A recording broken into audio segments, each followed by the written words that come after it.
ಮುಖ್ಯಮಂತ್ರಿ D K Shivakumar ಅವರು ಮಠಗಳಿಗೆ ಹೋಗ್ತಾ ಇರತಕ್ಕಂಥ ಒಂದು ವಿಚಾರ ಏನಿದೆ ಅದು ಮುಂದುವರಿತಾ ಇದೆ. ನಿರಂತರವಾಗಿ ಮಠಗಳಿಗೆ ಭೇಟಿ ಕೊಡ್ತಾ ಇದ್ದಾರೆ ಮುಖ್ಯಮಂತ್ರಿ ಡಿ ಕೆ ಶಿವಕುಮಾರ್ ಅವರು.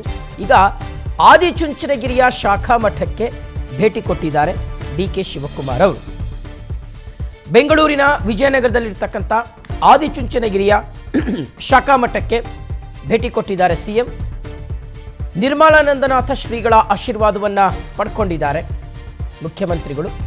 ನಿನ್ನೆ ರಾತ್ರಿ ಆದಿಚುಂಚನಗಿರಿಯ ಶಾಖಾ ಮಠಕ್ಕೆ ಭೇಟಿ ಕೊಟ್ಟು ಗುರುಗಳ ಶ್ರೀಗಳ ದರ್ಶನವನ್ನು ಮತ್ತು ಅವರ ಆಶೀರ್ವಾದವನ್ನು ಮುಖ್ಯಮಂತ್ರಿಗಳು ಪಡ್ಕೊಂಡಿದ್ದಾರೆ.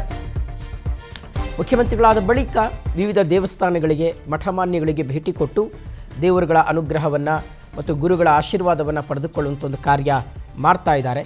ಸೊ ಇದೇ ಸಂದರ್ಭದಲ್ಲಿ ಬೆಂಗಳೂರಿನಲ್ಲಿರ್ತಕ್ಕಂಥ ಶಾಖಾ ಮಠಕ್ಕೆ ಮುಖ್ಯಮಂತ್ರಿಗಳು ಭೇಟಿ ಕೊಟ್ಟರು. ಈ ಸಂದರ್ಭದಲ್ಲಿ ಗುರುಗಳನ್ನು ಭೇಟಿ ಮಾಡಿದರು, ಶ್ರೀಗಳನ್ನು ಭೇಟಿ ಮಾಡಿದರು, ಶ್ರೀಗಳ ಆಶೀರ್ವಾದವನ್ನು ಪಡ್ಕೊಂಡಿದ್ದಾರೆ.